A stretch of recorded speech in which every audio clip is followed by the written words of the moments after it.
D, wait for it, delightful. Check out the name tag. You're in my world now, Grandma.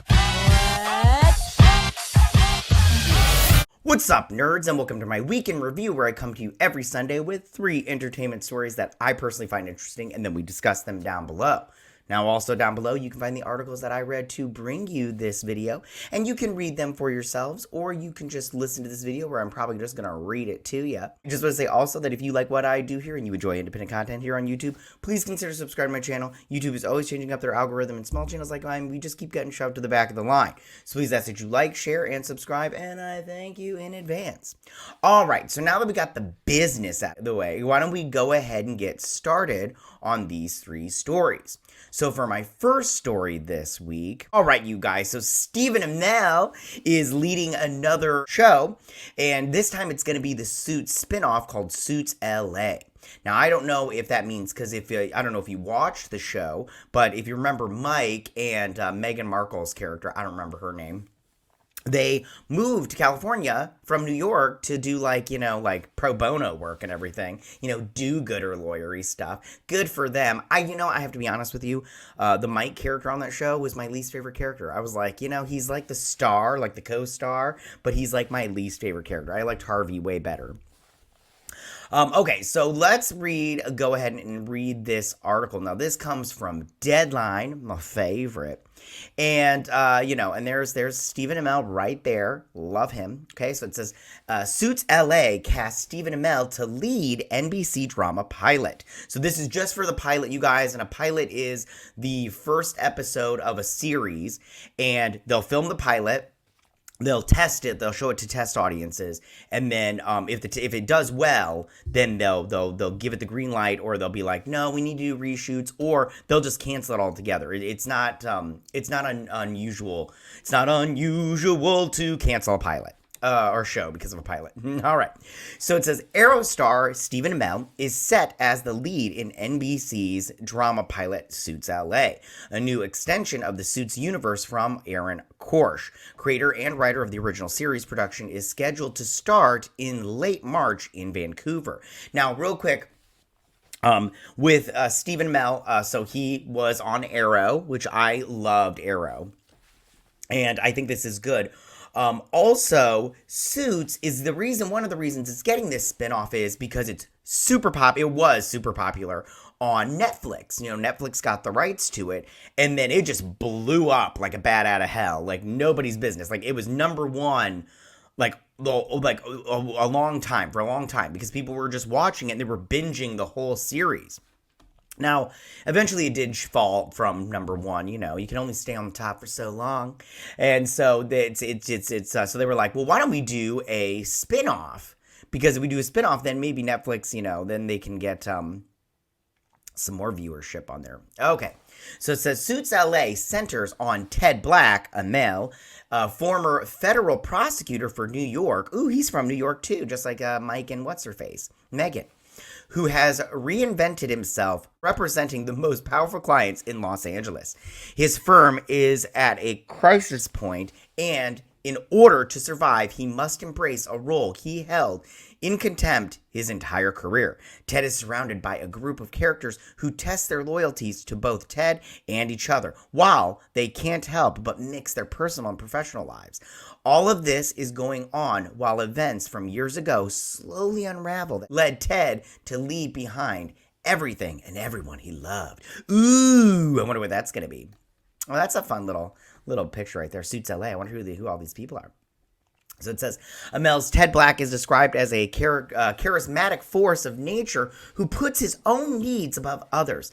15 years ago, the former New York prosecutor joined forces with his old buddy, Stuart Lane, to build an LA law firm that specializes in criminal and entertainment law. Super fun. That'll be fun to see the law side of entertainment and everything. But all right, let's continue with this. Suits LA is not a reboot or a revival, but a brand new extension in the vein of CSI and NCIS franchise, featuring new characters in a new location. Korsh executive producers, yada yada yada. Now, they did, hold on, what's this say? The best known for his roles. Okay, we're not going to go who, because if you don't know who Stephen Amell is, you look it up. I'm not going to explain who it is, and I'm going to read that part of the article. So, They did have another spin-off from that show, and it had to do with Jessica, the character Jessica, played by the lovely Gina Torres. And that's where she moved to Chicago. Because if you watch the show, long story short, Gina Torres moved to Chicago. I guess she was, in real life, she was just having problems going from LA to Vancouver, where they shot the series and everything. And she was just having problems going back and forth from home to work, because they'd shoot for 6 months, then she'd go home. And I guess she was just having problems with it. So she's like, I don't want to be on the show anymore. So they moved, her character did a spinoff. It only lasted 1 season, but she moved to Chicago. Super fun. And I won't tell you why. So it sounds like fun to me. I'm probably going to watch it just because, I like Stephen Amell, and I liked that show Suits. I didn't like too much of it towards the end. The last 2 seasons were kind of like, not as good, but it's fine. It's fine. I still liked the show. All right, you guys, so that was my first story of the week. So for my second story of the week, all right, you guys, Ewan McGregor has joined Anne Hathaway in this movie by David Robert Mitchell. Now, if you remember, I think I did a story on this. Can't remember off the top of my head because I've done so many, but I'm like 99% sure I did a story on this. And if I did, I'll leave it in the iCard section. But Anne Hathaway was given, a special... I can't remember what it's called, but like a reprieve during the strike to do this movie. Like she was able to sign on to this movie, and they were able to start filming. Like they got a special little thing. Well, it looks like Ewan McGregor is going to be in this movie also, because he was cast in it. So why don't we read this story, also from Deadline. I use Deadline a lot, you guys. Deadline is my favorite. The reason I like Deadline a lot is just because they mix like the entertainment stories with the business of entertainment stories, and the business articles are, well, a lot of people find them boring probably, but I just find them fascinating. I'm like, ooh, look at this. Okay, so it says, Ewan McGregor joins Anne Hathaway in David Robert Mitchell's new film for Warner Brothers, Bad Robot. I don't think the movie is called Bad Robot. I think the Bad Robot, like J.J. Abrams' Bad Robot, but I think it says it in here. We'll see. Hold on. Let's see. Ewan McGregor, Obi-Wan Kenobi. Ugh, that show sucked. Has signed on to star opposite Anne Hathaway in Warner Brothers Motion Picture Group's currently untitled new film from David Robert Mitchell, the filmmaker behind the titles of It Follows and Under the Silver Lake. I didn't see Under the Silver Lake, but I did see It Follows, and I love that movie. That movie's so good.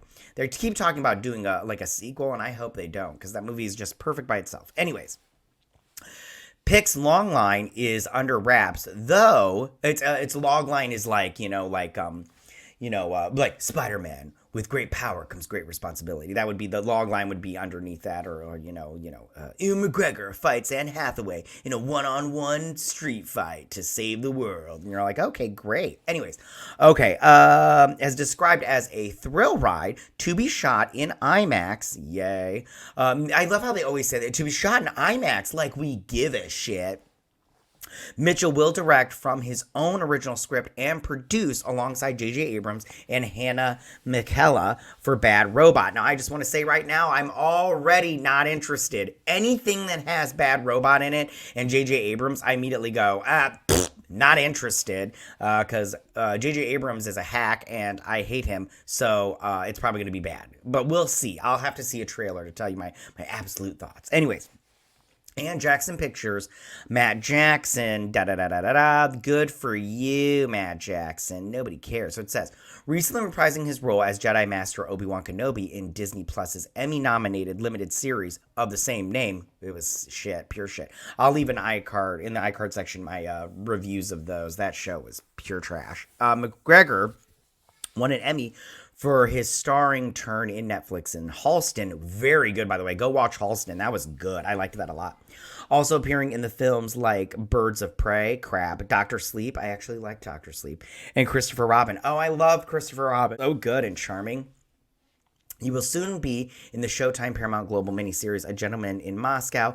Why are they telling us all this? Is it because they don't know what the movie's about? Okay, so yeah, so they don't know what the movie's about. So, what do I think of this? First things first, I think Ewan McGregor, good for him. I don't really care for Ewan McGregor that much, but at the same time, I'm not like I'm not a hater. Like, I watched something that he's in because he's a good actor. And that Halston show that he was in, very good. I liked it a lot. But like I said, and Anne Hathaway, she's a good actress, but in real life, she's a fucking weirdo. Oh my! Have you ever seen her when they paparazzi get her or people like film her? She gets out of a car and she's all like, I don't have time to stand next to you guys and take a picture, so I'm just gonna stand right here and you guys can take all your pictures and get out of the way, and then I'm gonna go inside. And I'm all like, honey. It's a good thing I'm not there because I just be like, you're a bitch and everything. She's a fucking weirdo. So yeah. Anyways, so Ewan McGregor, good for him, good for Anne Hathaway. Even though she's a good actress and she's a fucking weirdo, I make all that money, honey. Ride that money train to the bank. That's what I would do. And I'll definitely look out for this and see what it's going to be about and everything. Maybe they're doing like a dinosaur movie or some shit. I don't know. Who knows?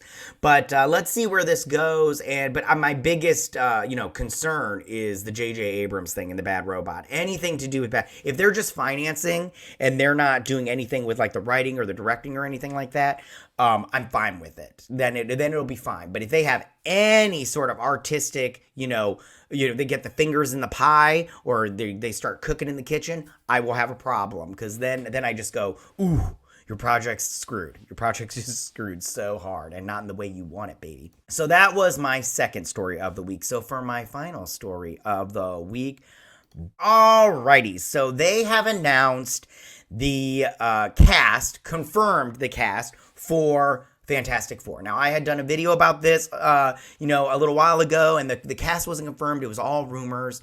I'll leave that in the iCard section, or in the iCard section, sorry. They confirmed it on Valentine's Day this week. I know I'm behind the times, but I'm behind the times because, I got works to do. You know what I'm saying? I got a 9 to 5, and when they announced it, I was like, ooh, I'm going to save that for my Sunday video because I really want to dive deep into it. So they announced this, and then, everybody was putting out their articles left and right. And I have one here from Variety, not Deadline this time, although Deadline did have one. I just like this one because it goes through all of the actors and stuff like that. Anyways. So it says Marvel's Fantastic Four lands its cast: Pedro Pascal, Vanessa Kirby, Joseph Quinn, and Ebon Moss-Bachrach. I don't know how to say his name. Ebon's a weird name. His parents didn't like him at all. They were just like, well, let's name him Ebon because he looks like a little Ebon. Anyways, so they have their Fantastic Four, the Marvel's first family and everything. Now, I don't know if you guys are fans of the Fantastic Four. Personally, when it comes to comic book wise, they have some fun stories. And I was reading the most recent Fantastic Four comic books, which are just pure trash. Just so you know, you guys, if you read them, they gave Reed Richards a sister. And of course, she's just so fucking brilliant and everything, even though she's not. But anyways, okay. So it says the superhero quartet, the first characters created for Marvel Comics by Stan Lee and Jack Kirby, will be played by Pedro Pascal as Reed Richards. Let's go through these. I don't need to read all of these, and I have more stories on this, but let's go through these people one by one and just talk about them. So Pedro Pascal as Reed Richards. Now I just want to say here, let me pull this back up. There we go. So Pedro Pascal as Reed Richards. Okay, how do I feel about this? All right. I don't have a problem with Pedro Pascal. I think he's actually a good actor, and he's good looking and all that stuff. But this is not my Reed Richards. I don't have a problem. I know you guys are all like, you're racist. It's not because of his race. For me personally, I just go, he's too old, for one. I mean, I'm sorry. And two, a small piece of me thinks that what they're going to do with this movie is that, because there was the rumor that was put out by another YouTuber that this movie was going to be, the main character was going to be Sue Storm. Like, it was going to be all about her. Now, all these men were going to take a back seat. And I just go, listen, if you guys want these MCU talking points squashed, stop doing this shit. Because Reed Richards is the brains of the operation. Now, the thing about Reed Richards is he can be a big douche. He can be a big dick face. He's all about the science. He's not about, like, the warmth of it all. And the thing about that is I'm afraid that they'll turn Reed Richards into the Maker. And I don't want that in this movie. I think that they should try to make Reed Richards the new Tony Stark. Because if you guys notice with the phase 4 to 1, Tony Stark was pretty much the main guy. Like, he was pretty much the leader. I mean, I know Captain America stepped in there a little bit, but let's be honest, it's all about Tony Stark, which he's a great character. If you don't like Tony Stark, like, he doesn't have to be your favorite, but if you don't like him, I don't know if we can chit-chat anymore, because you're just crazy. But I don't, the Pedro Pascal, I think that he's just been in too much shit. Like, every time I see Pedro Pascal, I go, yeah, the guy from The Last of Us. And I'm afraid that it'll just be just another one of his other characters from his other things. Like, I don't know how he can add something fresh and new to this. Now, in saying that, am I going to be mad? Like, do I think he'll do a bad job? No, because he's a good actor and everything. So we'll see how this works out with Reed Richards, with him playing Reed Richards. I know some of you are already like, oh, you're just a racist. I don't care about the race. I'm just saying he wasn't my top choice. So there's that. All right. Now let's talk about Vanessa Kirby as Sue Storm. Also, I don't think this was the best choice either, because every time I say to somebody, oh yeah, Vanessa Kirby is playing Sue Storm, Invisible Woman, they're just like, who? And I'm all like, she was in the latest Mission Impossible movie. She was and they're like, I didn't see that movie. Okay, well, I'm like, okay. And then I'm all like, well, you remember that movie that she did with Shia LaBeouf, Pieces of a Woman? And they're like, I didn't see it. And I'm like, gotcha. I was like, did you see Hobbs and Shaw? And they're like, no. And I was like, all right, I don't know what to tell you. I don't know what to do now. I was like, I'm all out of movies, and I didn't see Napoleon, so I'm sorry, I'm all out of movies. So I don't know if she's a big enough name, but at the same time, I'm like, they're kind of like, I don't know, kind of scraping the bottom of the barrel of these days with casting, but we'll see. I don't know, man. But yeah, I mean, and again, good for all these people. I just want to say, I'm good for all these people, and I'm willing to wait and see where they got. As long as they change that storyline of Sue Storm not being the main character, then I'll be fine with it. And as long as the Silver Surfer is not a female in this movie, then I'll be fine with it also. All right, now let's get to Joseph Quinn as Johnny Storm. Now, I saw some people saying he's not hot enough to be Johnny Storm, and I couldn't disagree more. This guy's hot. What are you talking about? I mean, look at him. He's sexy as shit. So you guys need to calm it down. I think that, coming off Stranger Things, he's got such a different look, and he's going to be in that new A Quiet Place movie, which I think he looks great there. So I don't know what people are talking about. I just have to see what he does with that character. Plus, let's be honest, these people that are like, he's not hot enough to be Johnny Storm, I'm like, what? Oh, I'm sorry. Were you a huge Johnny Storm fan? Because the last time I checked, you guys traveled in a large group of one. Okay, so why don't you guys calm the fuck down, okay?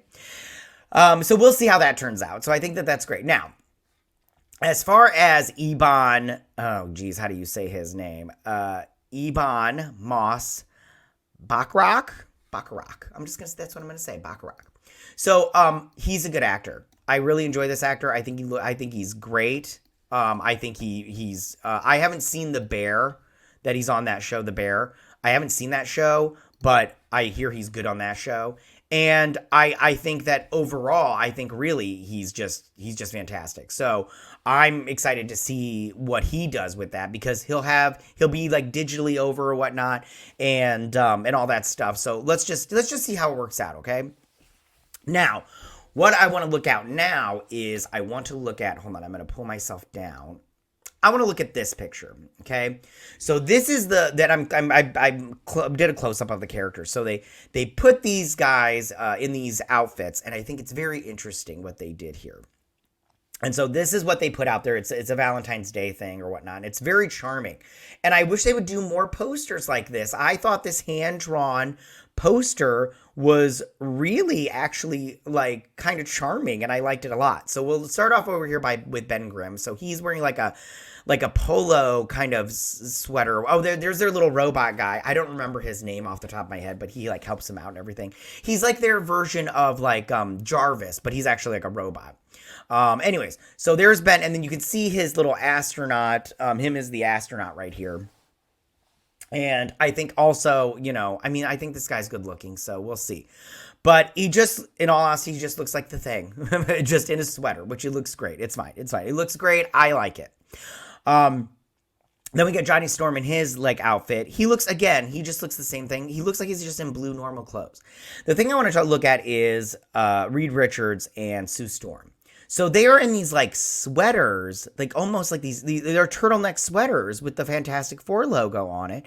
And they've got these like almost like these astronaut boots and everything. By the way, this takes place in the 60s, apparently. I remember about hearing is it's going to take place half in the 1960s and then half in modern day world. And I think that might be good.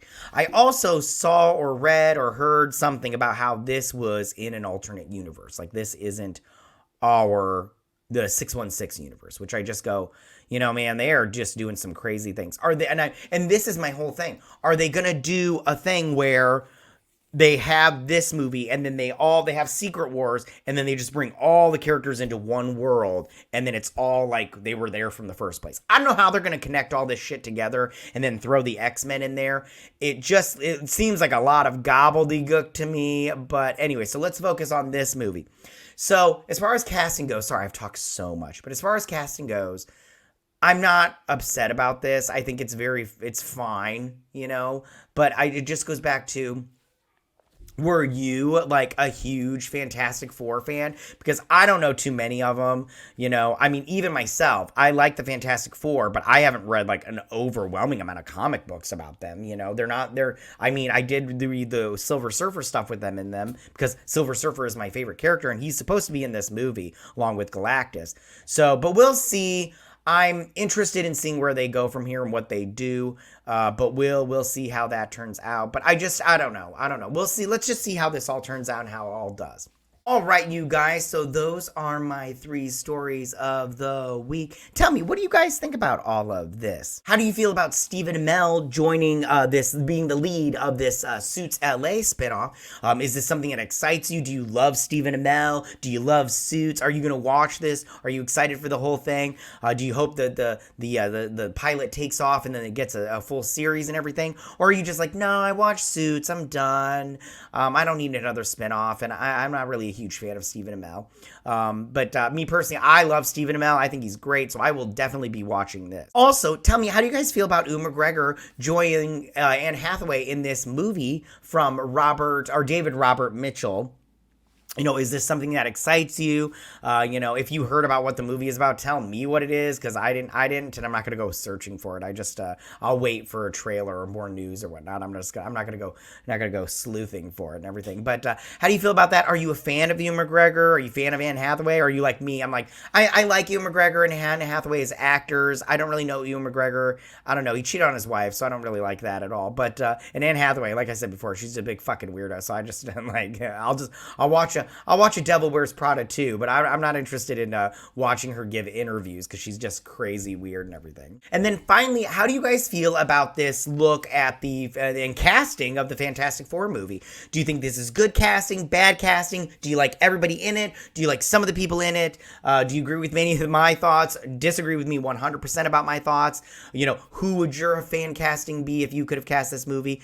Tell me what you guys think about it. And tell me what you guys think about all of this. You can go ahead and leave all your comments in that section down below. If you like this video, go and hit that like button. You know, I won't mind. If you're my channel, please hit that subscribe button. I'd greatly appreciate it. And I will see you guys next week on my weekend review. You guys have a good week. Bye. Hey nerds, if you like this video, go ahead and click that Geek What icon and subscribe. And if you like this video, go ahead and join me every Sunday with my weekend review.